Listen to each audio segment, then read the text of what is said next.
Fakultas Ekonomi dan Bisnis Universitas Muslim Indonesia. Bismillahirrahmanirrahim. Assalamualaikum warahmatullahi wabarakatuh. Perkenalkan, saya Ahdian Anggreni Bangsawan, SE AKCA MSI, dosen tetap pada program studi akuntansi Fakultas Ekonomi dan Bisnis Universitas Muslim Indonesia.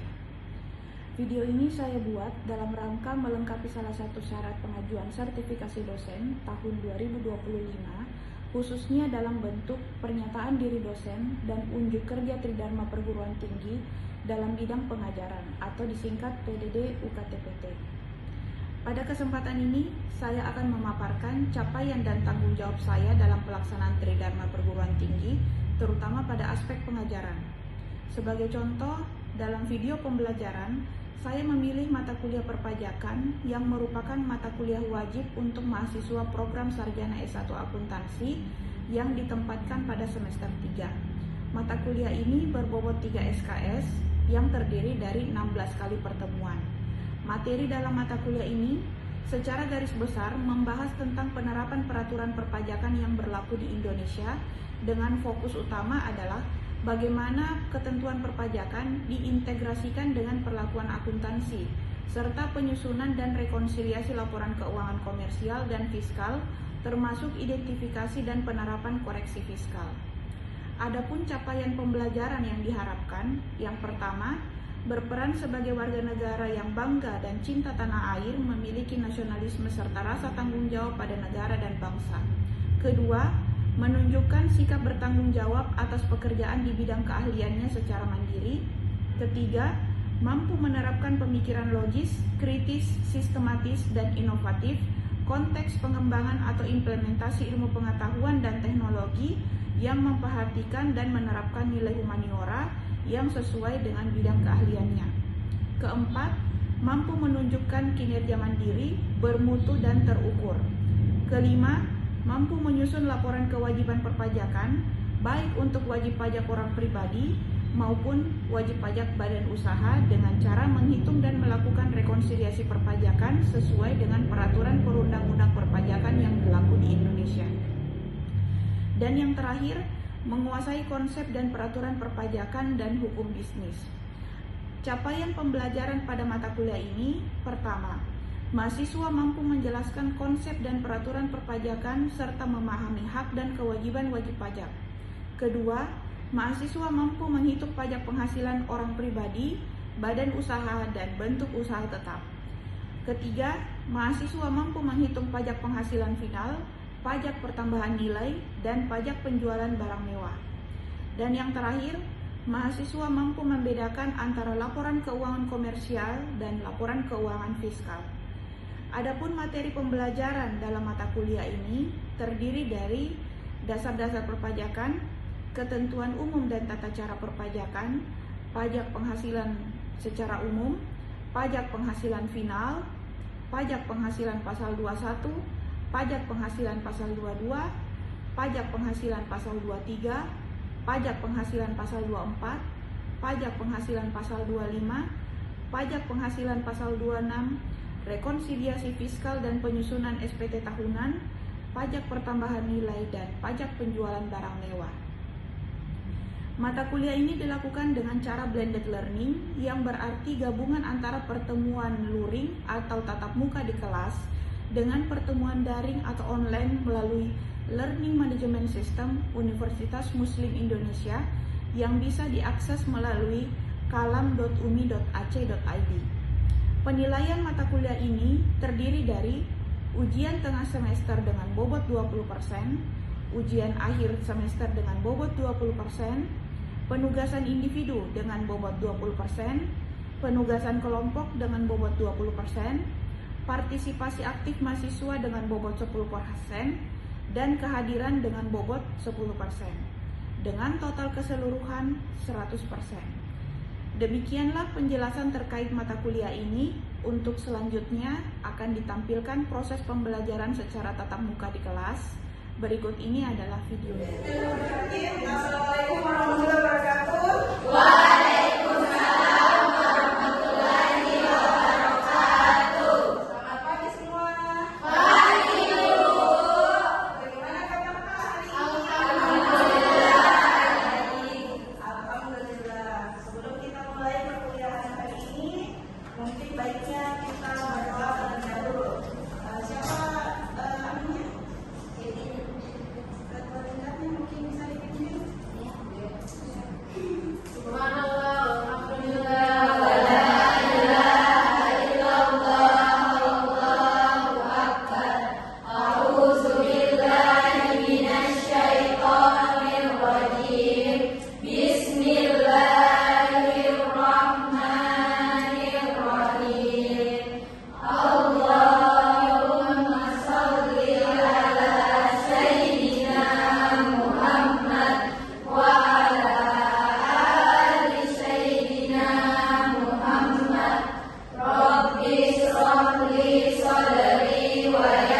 tidak perlu dipotong PPh final.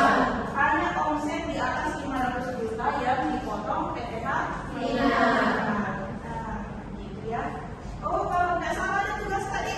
Iya, Bu. Mungkin bisa kita bahas. Tugasnya, ada yang bisa jawab?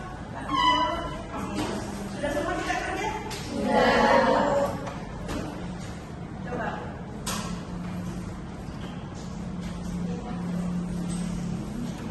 Siapa yang bisa jawab nomor 1?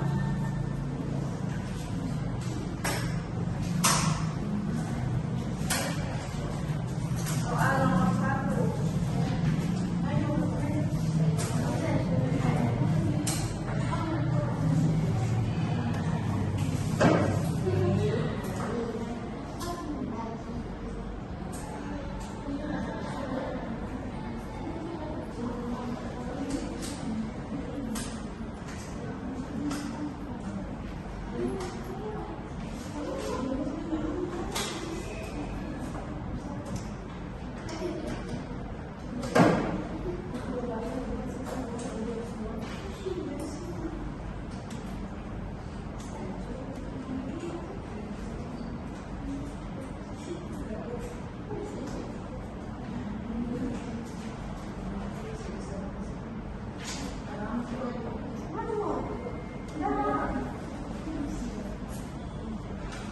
Ada yang bisa jawab nomor 1?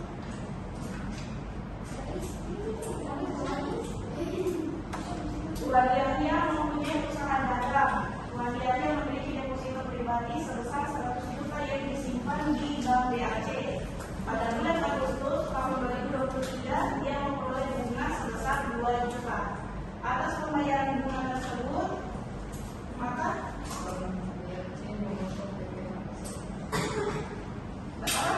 ada yang bisa jawab di atas?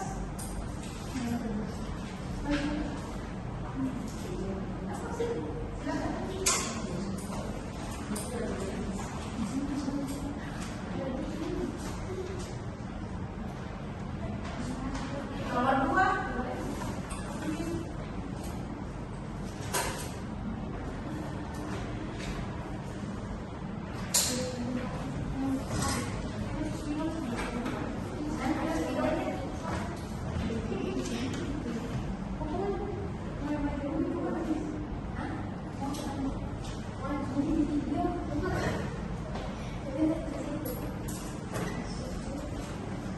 Sambil saya absen ya. Ibu Fahmina Aliasya. Ibu Fatihatul Ilma. Ibu Naila. Miranda. Ibu Anastasia. Andi Fitriani. Ibu Dea Aurelia. Nurul Irna. Ini yang sakit tadi ya. Ibu Iis Isnaini. Musdalifah, Anissa Aulia, Siti Nur Alisa, Mutmainah, Harniati, Iren, Fitri Aulia, Nirwana.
2.500. Jadi bersih pendapatan bunga bersih yang dia terima itu adalah 1.600.000. Yang kedua, Tuan Bayu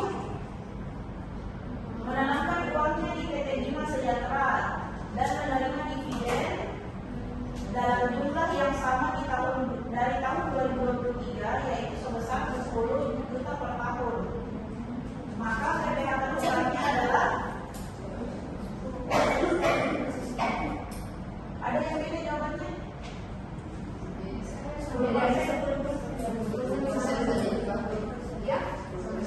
Ya, jadi 10% dikali 9 juta. Jadi tarif untuk pendapatan dividen itu dikenakan PPh final dengan tarifnya 10%. Jadi 10 juta dikali 10% sama dengan 1 juta. Jadi bersih yang dia terima itu tinggal 9 juta. Jadi itu ya, kalau orang pribadi yang menerima pendapatan dividen dia akan dikenakan PPh final. Tarifnya adalah 10%. Kecuali kalau misalnya orang pribadi tersebut dia menerima pendapatan dividen, kemudian dividen tersebut dia investasikan di Indonesia kembali, itu tidak perlu dipotong PPh final sebesar 10%. Contoh, misalnya siapa tadi namanya? Tuan Bayu dapat pendapatan dividen 10 juta. Pendapatan dividen tersebut kemudian dia depositokan ke bank. Artinya itu dia investasikan di Indonesia. Sehingga pendapatan dividen tersebut tidak perlu dipotong PPh final. Nah, itu diatur di dalam Undang-Undang Cipta Kerja tahun 2021. Jadi ada pengecualiannya. Kecuali kalau orang pribadi tersebut dia investasikan kembali ke Indonesia, tidak perlu dipotong PPh final.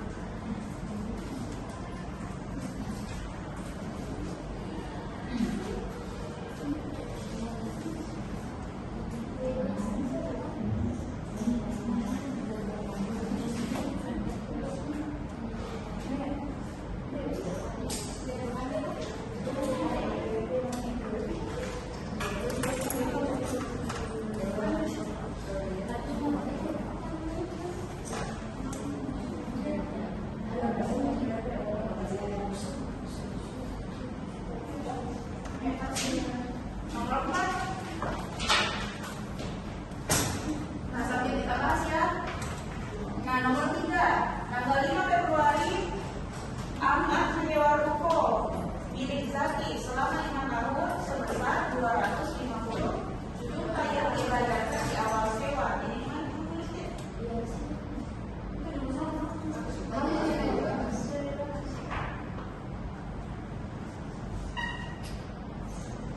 Atas pembayaran sewa, Zaki telah membayar PPh final atas sewa ruko tersebut. Kemudian di tanggal 1 Juli 2024, tanpa membatalkan sewa dengan Zaki, Ahmad kembali menyewakan ruko tersebut ke sahabatnya yang bernama Rumi sebesar 100 juta. Apakah transaksi ini dipungut pajak? Berapa besar PPh yang masuk dipungut? Jadi jawabannya teman kalian itu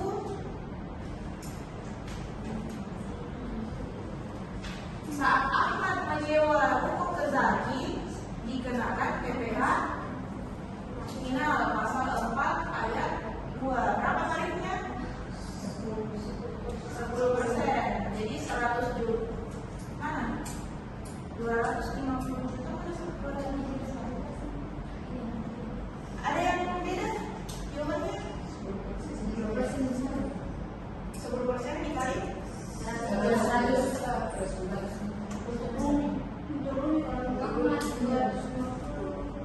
Jadi berapa kali pengenaan?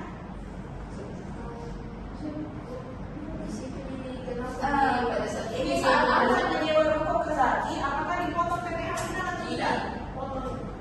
Dipotong. Berapa tarifnya? 10%. Jadi 10% dikali 250 juta.